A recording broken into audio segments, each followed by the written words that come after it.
Hello, I am Ken Pataki, Chief Rover Scout of Rovering for Life Association, which is an independent worldwide association of Rover Scouts, adults over 18 who want to be Scouts again and want to be Scouts for the rest of their lives. We have no age limits, no gender limits, no geographical limits. We have the ability to join a Rover crew in your local area and form one under our association, or rover independently and join our crew, our Deep River Rover crew, remotely and rover all over the world. Today I am modeling a traditional rover uniform from our association with a kilt, which is a skirt-like garment that is worn by men that are Celtic, that have significant heritage in either Irish or Scottish family lines. In my case, my grandfather was Irish, 100%, so that makes me 1/4 Irish. I also have about 15% Scandinavian and another 10% English, so there's some other,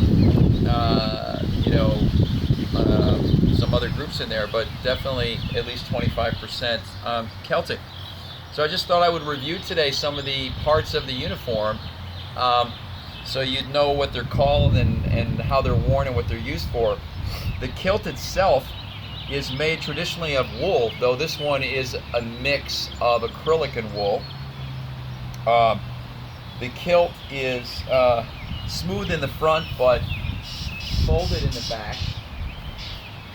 This is a way of bunching the material historically, so they could carry large pieces of cloth wrapped around their body and use it for a tent, use it for a sleeping bag, use it for a ground cloth, have a carrying place inside of it, etc., etc. Now today it's a bit more decorative, so it's just the kilt itself.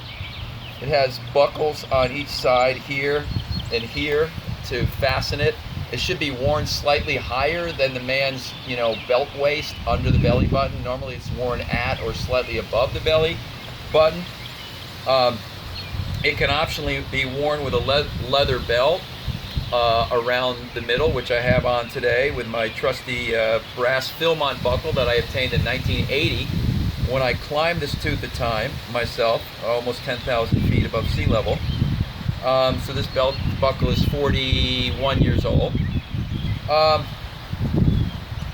So the kilt also traditionally hangs just to the knee. You don't want it significantly way up here or way down below the knee.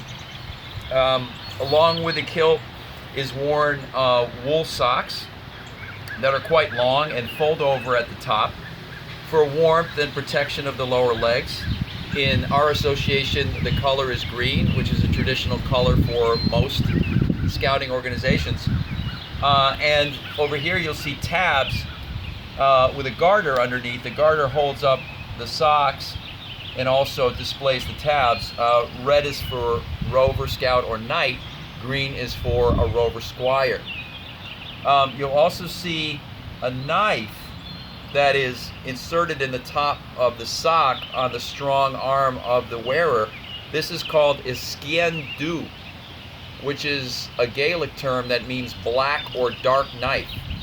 And it's a traditional knife. It's a small knife that is carried in the sock of the rover or the Celtic Scotsman or Irishman. And it's used primarily for day-to-day tasks, I would say around maybe cutting food and eating food. It could be used as a self-defense weapon, but it's not very big, so you'd have to be very close to do damage to someone. The Irish and the Scots also called larger knives that they were called daggers or dirks, and they were inserted in the belt. Okay, what else? This here is, I guess you could call it a man's purse. It's called a sporran, S-P-O-R-R-A-N, and it opens up. You would carry small amounts of food or tools, small amounts of rope, even fire starter, tinder, etc., etc., maybe a flint and steel kit to start the fire. This is worn, of course, around the waist. Now there's two ways to wear a sporran. I have it using sporran hangers, That's a very simple way of wearing it. There's also a belt, a thin belt that can go around the hips and connect to the back of the sporran. That's a little more traditional, but it's a little more cumbersome. This is a little more easier and doesn't get in your way as much. There's also a pin that's traditionally pinned on the lower open side of the kilt, and this one has a shamrock, which is a traditional pin indicating Irish heritage. And the kilt pin is not pinned through the kilt, which could restrict movement, but it's actually just hung on the outside edge to keep the kilt weighted so it keeps falling down on the leg and not blowing over here with the wind and trying to open.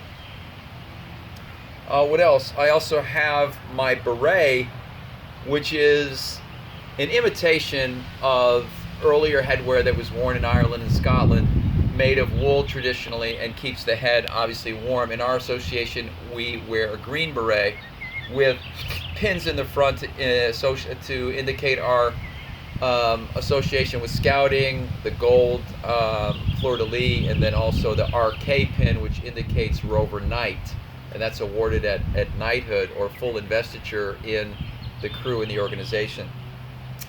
I've got my staff here, my scout staff, which is got a handle on it for easier grip, and I've got some badges for different scouting achievements and events that I have done.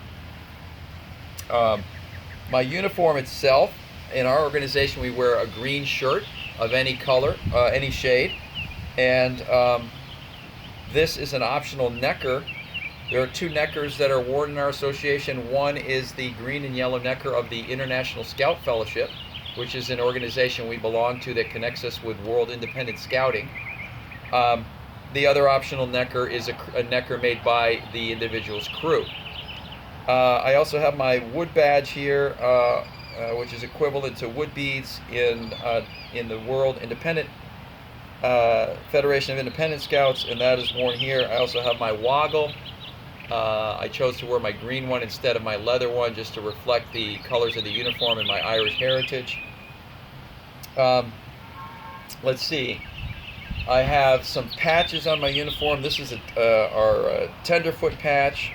This indicates that I achieved my Eagle Scout Award in Boy Scouts of America. This is a chaplain badge. This over here is an association of WIFS, World Independent Scouting. An interpreter badge because I speak the German language. Our Rover Association strip, Rovering for Life Association. A first aid badge indicating I'm trained in CPR and first aid. Over here we have an ISF badge indicating our membership in the World Organization of the International Scout Fellowship. Over here I am a member of the Deep River Rovers crew, so that is our crest. And moving up, we have the shoulder straps in green and yellow, which indicate our current awards. The red strip here indicates that I have completed Rover practical training. The service stars on both sides indicate the Scoutcraft Star and the Service Training Star, as well as the Rambler badge here, and here will go the Project badge when I complete it, and then here will go the Baden-Powell Award once I achieve all of those awards. The shoulder knots that you see, the red, green, and yellow indicate that I'm a Rover Knight or Rover Scout, fully invested Rover Scout. Yellow and green indicate a Squire that's still in training to be a Rover. And on this side I have a green shoulder knot indicating that I am the Rover Scout leader of my crew. And so that's about it for my uniform today. We also allow the wearing of pants for those who don't want to wear a kilt or do not have Irish or Scottish heritage. We wear gray pants or brown pants in the association. Belt can be any of your choosing. The pants can also be long pants, and the wearing of socks or long socks is optional. So you can wear shorts as well as pants. If you wear shorts, you wear the long socks with garter tabs. If you wear pants, you just wear pants. And then footwear is of your choice. I'm wearing my my Keen sandals, I'm sorry, which are also green and match my uniform. And they're very comfortable and great for walking, hiking, etc. Water resistant. So I am a fully equipped rover, ready to go out and hike, ready to go out and do service projects, ready to get together with other rovers. Join us. We're on the internet. You can find us at www.rovering4life.org. That's ROVER, the number 4, LIFE.org. And that will direct you to our various Facebook pages and Facebook groups where you can join our association there and join our Deep River Rover crew if you want to rover remotely. And we have plenty of information on both the website and the Facebook pages, including a library of rover documents and resources, rover history, and ways to get involved in contact with our crew. Thank you so much for watching this video today. Look forward to having you aboard as a rover, scouting for the rest of your life. Anyone, again, of all ages from 18 and over is welcome. Come on out and join us. See you in the woods. Peace.